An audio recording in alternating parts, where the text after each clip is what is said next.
ஹாய்ங்க. எல்லோரும் நியூ இயருக்கு ரெசல்யூஷன் எடுக்கலான்னு இருக்கிறீங்களா? அப்போ இந்த வீடியோ உங்களுக்கு தான். வீடியோவை கடைசி வரைக்கும் பாருங்கள், எனக்கு சப்போர்ட் பண்ணுங்கள்.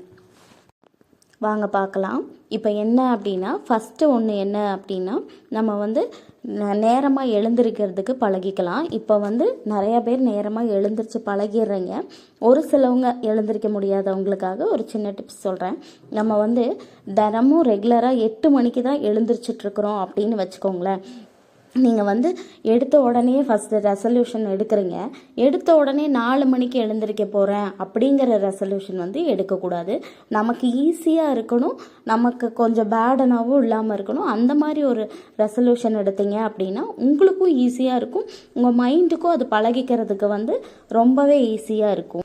ஏன் அப்படின்னா, நம்ம ரெகுலராகவே 8 மணிக்கு எழுந்திரிச்சே நம்ம மைண்டையும் பழக்கியிருப்போம். திடீர்னு ஒரு நாள் 4 மணிக்கு எழுந்திருக்கணும் அப்படின்னு எழுந்திரிச்சோன்னு வச்சுக்கோங்களேன். 2 நாள் எழுந்திருப்போம், இல்லைன்னா ஒரு 4 நாள் எழுந்திருப்போம். அதுக்கப்புறம் நம்ம உடம்பும் டயர்டாயிரும், நம்மளுமே டயர்டாயிருவோம். அதுக்கப்புறம் என்ன பண்ணுவோம் அப்படின்னா, அந்த எழுந்திருக்கணும்னு நினைக்கிறதவே விட்டுட்டு சரி விடுங்க பார்த்துக்கலாம் அப்படிங்கிற மாதிரி மைண்ட் செட் ஆயிரும். அதனால் அந்த தப்பை என்றைக்குமே யாருமே பண்ணாதீங்க. நீங்கள் 8 மணிக்கு தான் எழுந்திரிச்சு பழகியிருக்கீங்க அப்படின்னா, நீங்கள் அதிகபட்சமாக ஒரு 7 மணிக்கு எழுந்திருக்கிறதுக்கு பழகிக்கோங்க. ஆனால் கொஞ்சம் கஷ்டமாக தான் இருக்கும் ஸ்டார்டிங்கில். ஃபஸ்ட்டு ஒரு 21 நாள் கஷ்டப்பட்டு நீங்கள் செஞ்சுட்டீங்கன்னு வச்சுக்கோங்களேன். அதுக்கப்புறம் 22வது நாள் உங்களுக்கே பழகிரும், உங்கள் உடம்புக்கும் பழகிரும், உங்கள் மைண்டுக்கும் பழகிரும். அதுக்கப்புறம் நீங்களே எழுந்திருக்கனாலும் மைண்டு சொல்லும், எழுந்திருடா 7 மணி ஆச்சு அப்படின்னு சொல்லி மைண்டே சொல்லி உங்களை எழுப்பி விட்டுரும். அடுத்து என்ன அப்படின்னா, நம்ம நேரமாக எழுந்திருக்கிறது எவ்வளோ முக்கியம் அப்படின்னு நினைக்கிறோமோ, அதே மாதிரி நேரமாக தூங்குறதும் நமக்கு ரொம்ப முக்கியமாக இருக்கணும். ஏன் அப்படின்னு வச்சுக்கோங்களேன், இப்போல்லாம் நிறையா பேர்த்துக்கு ரொம்ப தூக்கமே இல்லாமல் போயிடுது. நிறையா சீக்கிரமாக தூங்க. அடுத்து என்ன அப்படின்னு பார்த்தீங்க அப்படின்னா, ஃபஸ்ட்டு நேரத்தை வீணடிக்கக்கூடாது. நேரத்தை எப்படி வீணடிக்கக்கூடாது அப்படின்னா, நமக்கு இப்போ போன வருஷத்தில் நிறையா கஷ்டம் இருந்திருக்கும்னு வச்சுக்கோங்களேன். ஒரு சிலவங்களுக்கு கஷ்டம் இருந்திருக்கும், பிஸ்னஸில் லாஸ் ஆகிருக்கும், எக்ஸாம் எழுதியிருப்பீங்க, ஃபெயில் ஆகிருப்பீங்க. அதுக்கப்புறம் என்னாச்சுன்னா நமக்கு உடம்பு சோர்வாக இருந்திருக்கும், உடல்நிலை சரியில்லாமல் இருந்திருக்கும். எந்த காரணமாக இருந்தாலும் சரி, அதெல்லாமே போகட்டும். நெக்ஸ்ட்டு வர்ற வருஷம் நம்ம புதுசாக பிறந்திருக்கிற மாதிரி நீங்கள் நினச்சிட்டு புதுசாக ஒவ்வொரு விஷயத்த செய்யுங்க. இந்த பழைய விஷயத்தவே நினச்சி டைம் வேஸ்ட் பண்ணாதீங்க. பழைய விஷயத்த நினச்சிங்க அப்படின்னா என்றைக்குமே நம்ம முன்னேறவே முடியாது. அதுக்கப்புறம் அதிகமாக ஃபோனு, மொபைலு, அதுக்கப்புறம் என்ன சொல்கிறது, லேப்டாப்பு, அந்த மாதிரி விஷயத்தில் கொஞ்சம் சும்மா டைம் வேஸ்ட் பண்ணுறது அப்படிங்கிறத அதை கொஞ்சம் அவாய்ட் பண்ணிக்கோங்க.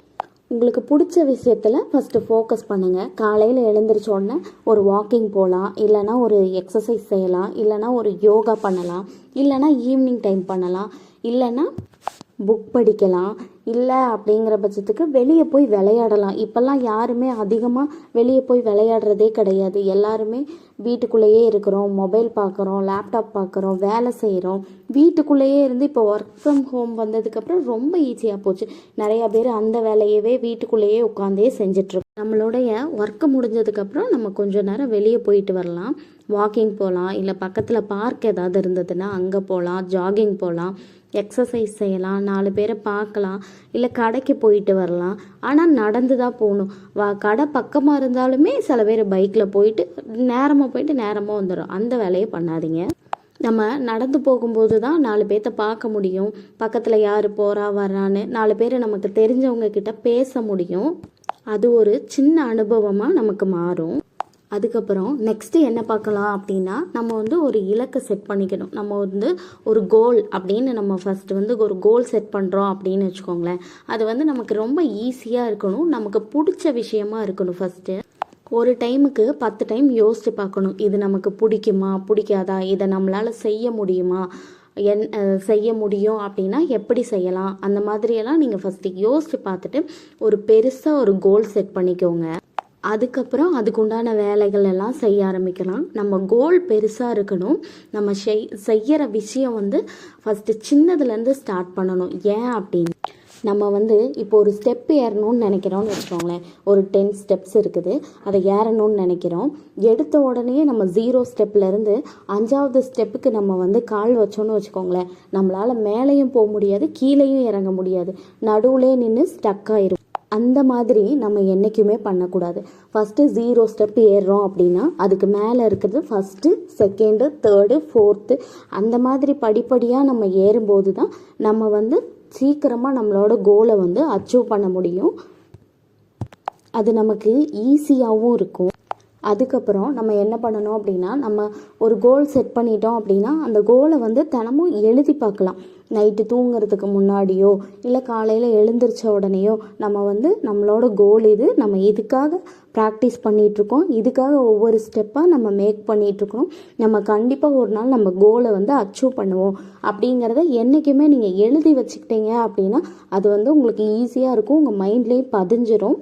உங்களுக்கு ரொம்ப ரொம்ப அது ஒரு ஹெல்ப்ஃபுல்லான விஷயமா இருக்கும்.